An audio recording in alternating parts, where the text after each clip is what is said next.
ശംഖ് ചക്ര ഗദാ പത്മധാരിയായിട്ടാണ് നമുക്ക് എപ്പോഴും ഗുരുവായൂരപ്പനെ കാണാൻ സാധിക്കുക. എപ്പോഴും വിഷ്ണുവിൻ്റെ കയ്യിൽ താമരപ്പൂ നമുക്ക് കാണാൻ സാധിക്കും അല്ലേ. അങ്ങനെയുള്ള താമരയ്ക്കുള്ള അഹങ്കാരവും ഈശ്വരൻ ആ അഹങ്കാരം മാറ്റിക്കൊടുത്ത കഥയും നമുക്ക് നോക്കാം.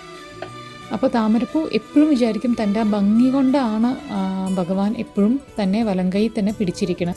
ശംഖ് ചക്രം ഗദ എന്നൊക്കെ പറയുന്നത് ആയുധങ്ങളായിട്ട് ഭഗവാൻ ഉപയോഗിക്കുന്നതാണ്. പക്ഷേ പത്മം എപ്പോഴും തൻ്റെ സൗന്ദര്യം കൊണ്ടാണ് ഭഗവാൻ അത് കയ്യിൽ പിടിച്ചിരിക്കണമെന്നാണ് താമരപ്പൂ എപ്പോഴും വിചാരിച്ചിരിക്കണം.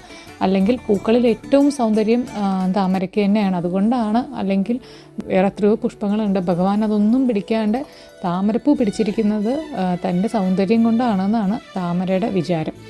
അങ്ങനെ താമര ഇതൊക്കെ വിചാരിക്കുമ്പോൾ താഴേക്ക് നോക്കിയപ്പോൾ ഭഗവാന്റെ കാലിലാണെങ്കിൽ തുളസിപ്പൂ ഉണ്ട്. അപ്പോൾ ആ തുളസിപ്പൂവിനെ കുറേ കളിയാക്കുകയും ചെയ്തു. എത്രയൊക്കെ തന്നെ ആയാലും തുളസിപ്പൂവിന് ഭഗവാന്റെ കാലിലാണല്ലോ സ്ഥാനം എന്നൊക്കെ വിചാരിച്ചിട്ട് താമര ഇങ്ങനെ ഓരോന്ന് ഭയങ്കര അഹങ്കാരത്തോടു കൂടി ഓരോന്ന് വിചാരിച്ചുകൊണ്ടിരിക്കുകയാണ്. തുളസി ഇതെല്ലാം കേൾക്കുന്നുണ്ട്, പക്ഷെ അതിനുള്ള മറുപടി ഒന്നും കൊടുക്കുന്നില്ല.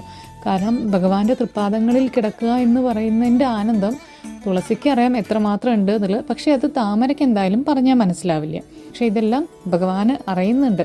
തുളസി വിചാരിക്കുന്നതും താമര വിചാരിക്കുന്നതും എല്ലാം അറിയുന്നുണ്ട്.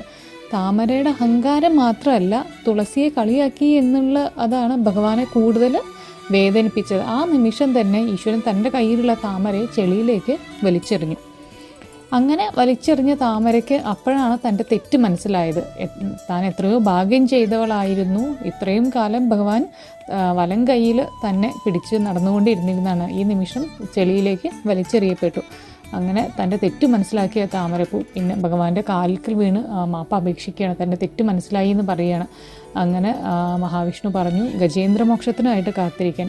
എന്ന് താമരപ്പൂ തിരിച്ച് തൻ്റെ കയ്യിലെത്തുന്നുവോ ആ നിമിഷം മുതൽ വീണ്ടും താമരപ്പൂവിൻ്റെ സ്ഥാനം തൻ്റെ വലം കയ്യിലായിരിക്കുമെന്ന് പറഞ്ഞു. അങ്ങനെ ഗജേന്ദ്രമോക്ഷം വരെ താമരയ്ക്ക് കാത്തിരിക്കേണ്ടതായിട്ട് വന്നു. ഗജേന്ദ്രൻ താമരപ്പൂവ് ഭഗവാന്റെ കയ്യിൽ വെച്ചു കൊടുക്കുമ്പോഴാണ് പിന്നെയും താമരയ്ക്ക് ഭഗവാന്റെ വലം കയ്യിൽ സ്ഥാനം ലഭിക്കുന്നത്. അപ്പോൾ നമ്മൾ എത്രയൊക്കെ ഭക്തി ഉണ്ടെന്ന് പറഞ്ഞിട്ടും കാര്യമില്ല. അതിലൊരു തെല്ല അഹങ്കാരം വന്നാൽ കൂടെ ഭഗവാൻ അത് നമ്മുടെ ആ അഹങ്കാരം മാറുന്നത് വരെ നമ്മളെ പരീക്ഷിച്ചുകൊണ്ടിരിക്കും. പരമമായ ഭക്തിക്ക് മാത്രമാണ് അവിടെ ഈശ്വരൻ്റെ മുന്നിൽ സ്ഥാനമുള്ളൂ. കലർപ്പില്ലാത്ത ഭക്തിയോടുകൂടി നമുക്ക് എല്ലാവർക്കും ഭഗവത് സ്മരണയോടുകൂടി ആ പാതാരവിന്ദങ്ങളിൽ അഭയം പ്രാപിക്കാം.